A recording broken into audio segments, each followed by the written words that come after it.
Assalamualaikum warahmatullahi wabarakatuh.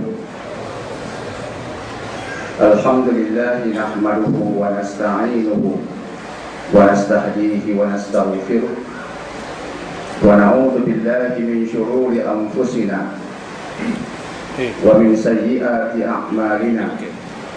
Man yahdihillahu fala mudilla lahu wa man yudlilhu fala hadiya lahu. Asyhadu an la ilaha illallah wahdahu la syarika lah wa asyhadu anna sayyidana Muhammadan abduhu wa rasuluh. Allahumma salli wa sallim wa barik ala hadzal nabiyyil karim sayyidina Muhammad wa ala alihi wa ashabihi wa tabi'in wa tabi'in tabi'ina lahum bi ihsanin ila yaumiddin. Amma ba'd. Yang saya muliakan kaum pengurusi majlis, yang berbahagia kaum pengurusi masjid, yaitu Tuan Haji Zakaria bin Rashid dan juga barisan dan kuasanya, yang berbahagia yang dipertua Jemaah Islam Malaysia ataupun JIM Negeri Johor, yaitu Profesor Madya Anil Lutfi, dan juga barisan kepimpinan JIM peringkat negeri dan juga daerah. Tuan-tuan dan puan-puan, hadirin dan hadirat yang dihormati lagi dimuliakan, lagi sekali kita bersyukur kepada Ilahi yang telah mengizinkan pertemuan pada malam yang permai ini.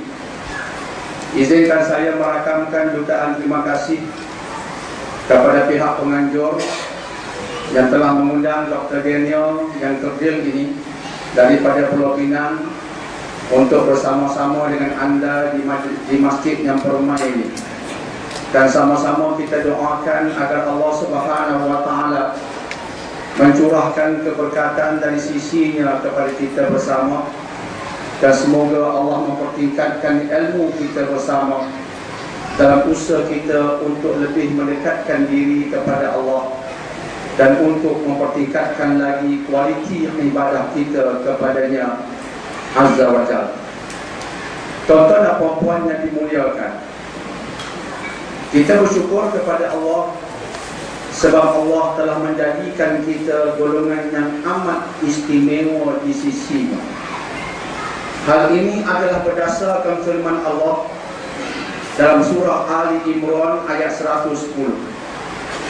Allah Subhanahu wa Ta'ala berfirman, kuntum khayra ummatin ukhrijat linnas ta'muruna bil ma'ruf wa tanhauna 'anil munkari wa tu'minuna billah.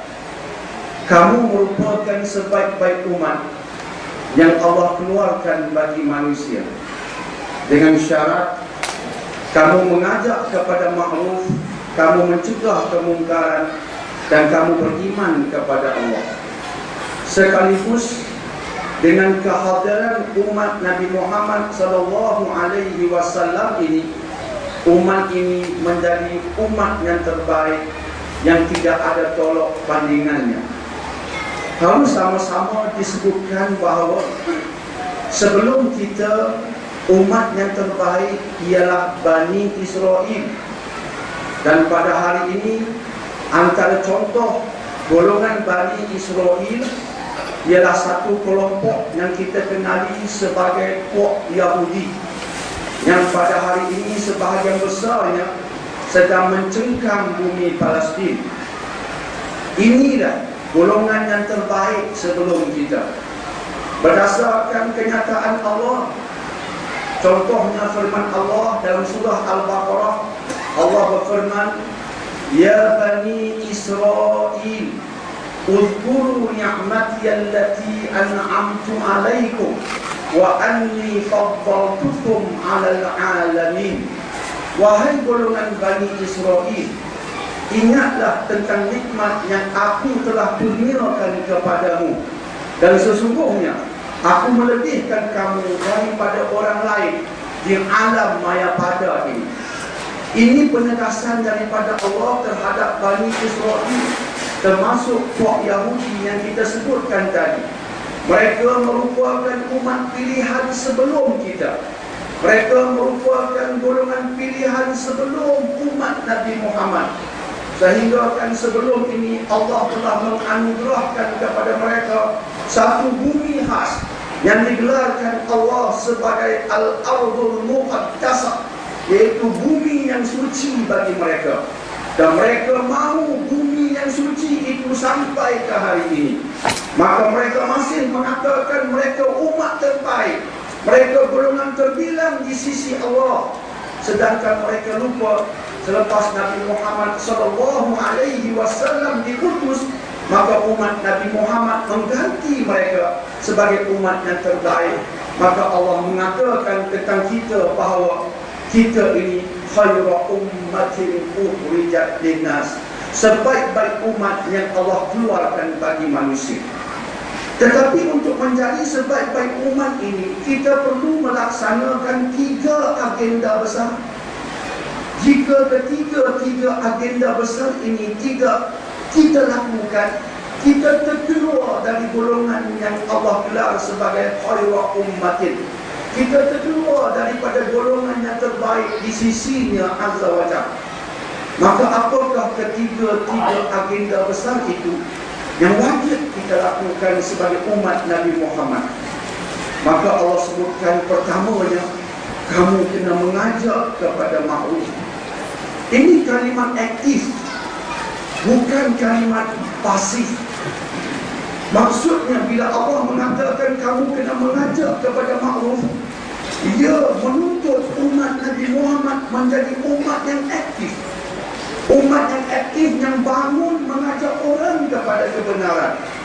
Umat yang aktif untuk menyeru manusia kepada hak. Bukan umat yang tidur, yang lari, yang alfa, yang cuak. Bukan umat yang mengatakan saya tak mampu sampai dia memasuki liang lahat. Bukan golongan yang mengatakan kubur mereka jaga, kubur aku jaga. Bukan golongan yang mengatakan jika kamu bersalah kamu masuk neraka, aku seorang masuk surga. Tidak. Jika kita melihat mereka membuat kemungkaran, dia tidak mustahil jika Allah menghendakinya mereka memasuki syurga. Tetapi disebabkan kita tidak mengajak mereka kepada ma'ruf, kita biarkan mereka tenggelam, tidak mustahil juga kita juga diheret masuk ke dalam azab Allah Subhanahu wa ta'ala. Wal'iyadzubillah. Maka umat ini kena aktif. Aktivitinya bukan dengan berkonsert siang sampai ke malam. Aktif bukan bermaksud makan tak berhenti, makan pula nasi kandar. Bukan itu aktivitinya. Aktiviti yang Allah mahu, bukan hiburan, bukan konsert, bukan tidak berhenti makan nasi kandar. Tetapi aktiviti yang Allah tuntut adalah khusus, yaitu mengajak kepada ma'ruf. Aktiviti yang kedua ialah mencegah kemungkaran. Benda haram, benda salah yang orang buat, jangan kita pejamkan mata. Bila kita nampak, kita pejamkan mata pun tidak berfaedah lagi. Sebab kita sudah nampak, kita sudah maklum. Kita kena bangun mencegah kemungkaran. Lagi sekali menuntut aktivisme daripada kita. Menuntut kita menjadi golongan yang bergerak cergas dalam masyarakat untuk mencegah perkara yang mungkar.